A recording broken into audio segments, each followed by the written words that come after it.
and welcome. In today's video, we are going to see about the web tool Form Designer. So this web tool is a game-based visual planning interface for a 50-cent form layout. So this tool provides provisioning for adding trees, ponds, the entrances to the farmland and cow sheds, and managing the distributors for the tree samplings or the seeds.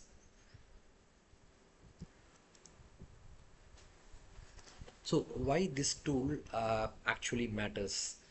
So the first key advantage of using this tool is the planning before the actual execution.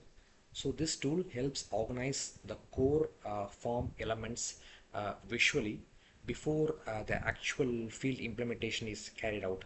So this gives an advantage of visually having an appearance of the form before actually taking care of the field works. And the second main use is the balance of the land which is used versus the unused space. So we, with the graphical game-based approach, we can see the spaces that are occupied for the trees, the ponds, the livestock support, such that, and we can also compare the unused lands that is remaining for future development. So this gives the balanced land usage details, and with this graphical approach, I think it is much more effective to communicate the ideas to a wide spectrum of audience as well as to critical stakeholders. Um, so, what is the key core of this idea? So let's discuss about the key core design ideas, I would say.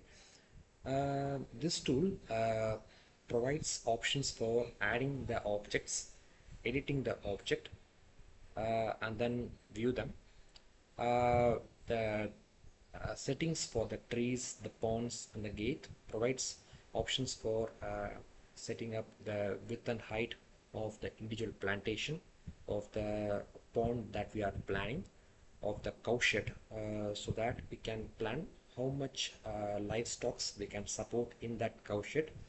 And this tool also gives a tree summary overall that was planted on a specific date, and also gives a maturity alert for a particular plantation that was done on a batch level plantation.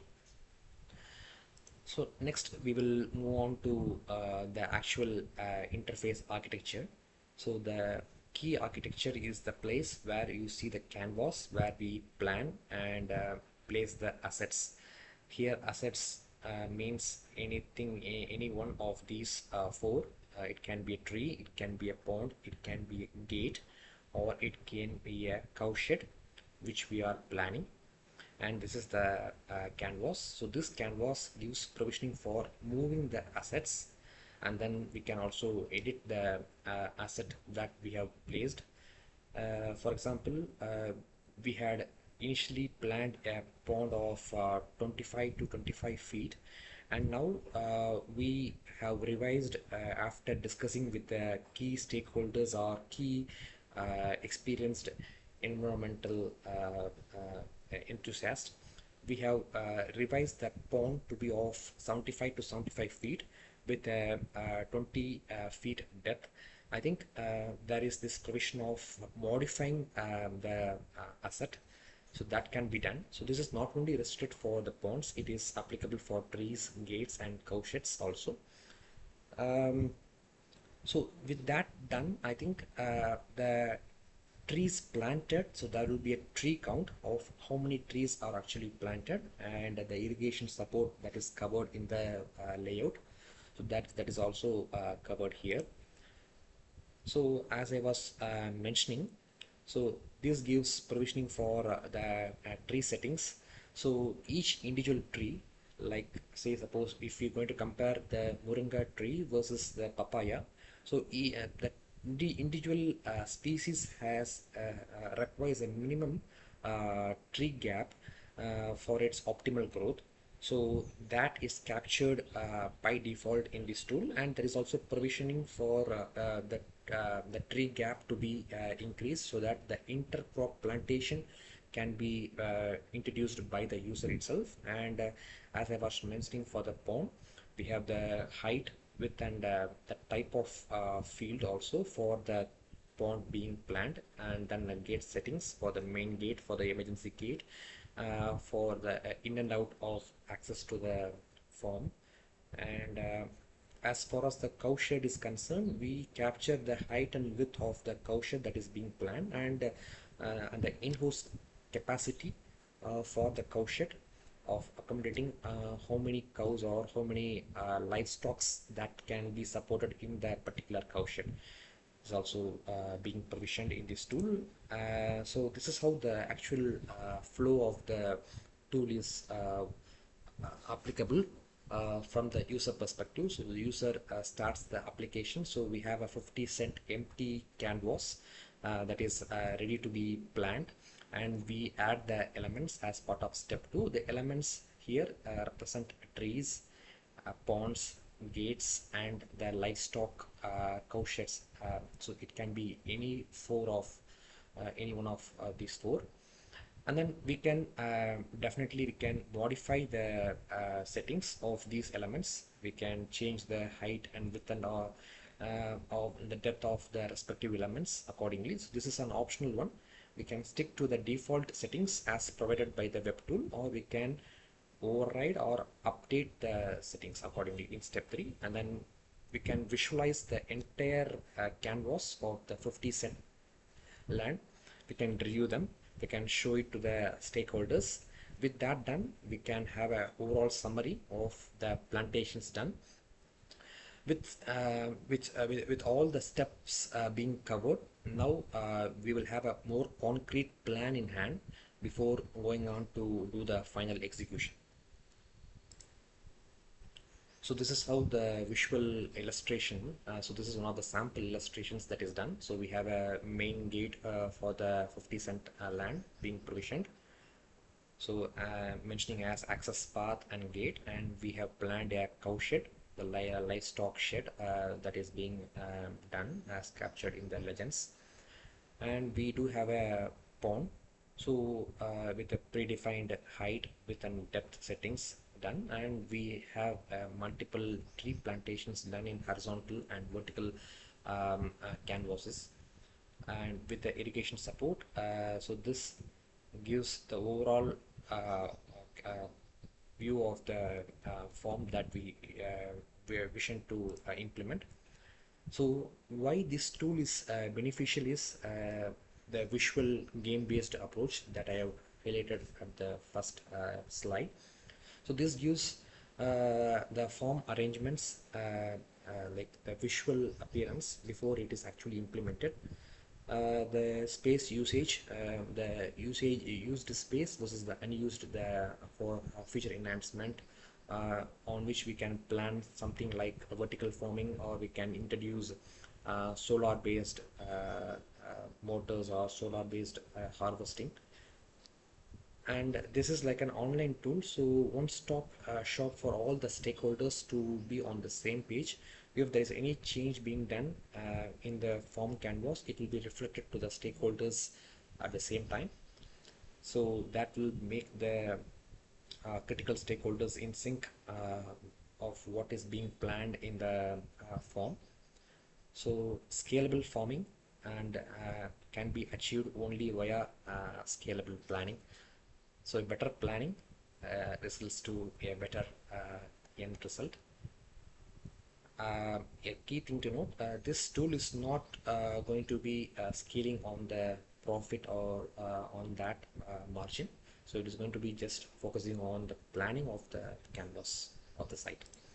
So with that said, I think I will quickly show a demonstration of the web tool, the actual web tool. So this form designer web app is currently in the beta version. So this is only provisioned for a 50 cent farmland.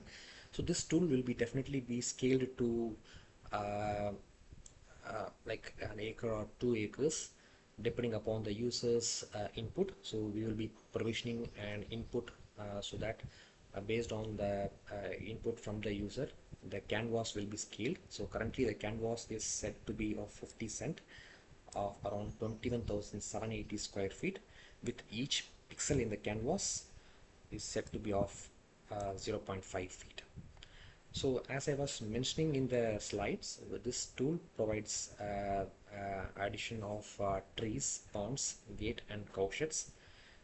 So there is also a tool for zooming in and zooming out, and then to reset the canvas back to its normal size. So now let's proceed with the actual addition of trees.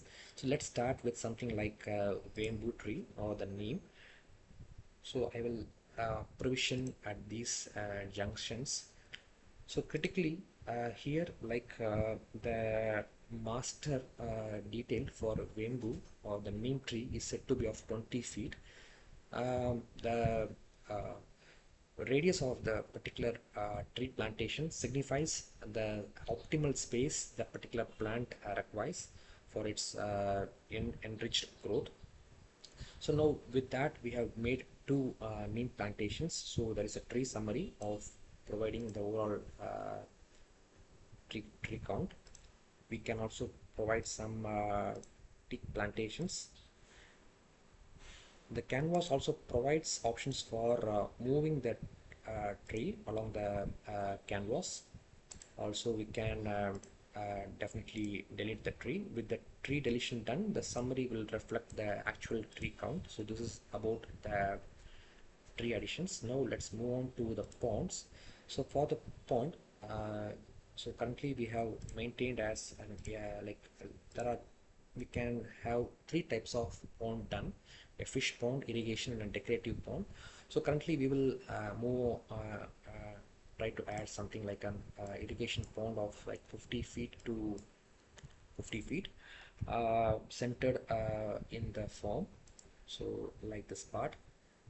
So probably with this design it will be communicated to the stakeholders at the same time, right? And if the stakeholders feel that the irrigation pond needs to be of a bigger size, we can definitely we can delete that. There is one way of deleting this pond and try to increase that to like the revised size that is comfortable from the stakeholders. So this is like the revised version, so we can definitely move that around the pond settings around the canvas. So the pond is also done. Now let's assume that we are going to add up the main access to the form. So the form settings is done here: north, south, east and west, and we will try to add the main gate of like 30 feet main gate to the eastern side of the interface. And if that gate is provisioned less, we can definitely have the provision to increase the size of the gate. So that is done, and we have also provisioned the gate. So we can also provision some side emergency gate also to the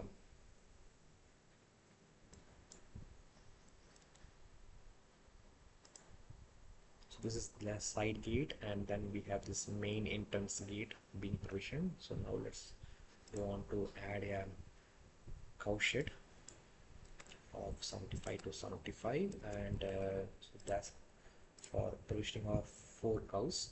So let's provision that at this part. We can move that around. So now we have total of 4 plantations of trees. Probably I will also plant some moringa trees along vertically. So here you can see the moringa plantations. The size is set to be of 8 feet for its optimal growth. So I will also enable the irrigation support for the 50 cent piece of land. So this is the main canal for the irrigation, and we have sub canals running vertically along the form. So that also covers the irrigation plant that we have done at the center of the farm. So totally like we have like 7 plantations done, and at the maturity alert you can see like for each plantation, like for the two neem trees we have like 36 months to maturity. So this is applicable for neem. So we do term individual trees the unique ID, so that will be used for the maturity tracking. And we have like T1 and T2 for the teak plantation, and Moringa 1 to 3 for the Moringa level plantations. So this is for the current date in place. With the current date of it will take the current date as a plantation day, and then it will suggest the months for maturity. So we can also micro visualize the data at the micro level, and then we can, there is also a provision to reset the data back to that part. So if this plan doesn't work out, we can, there is also provision for clearing everything, and then starting from the scratch we can start everything. If not, we can, there is provision for undoing and redoing the process also. So with that, I think I have captured everything. Thanks for your time, and I believe like I have made your time useful. Thank you.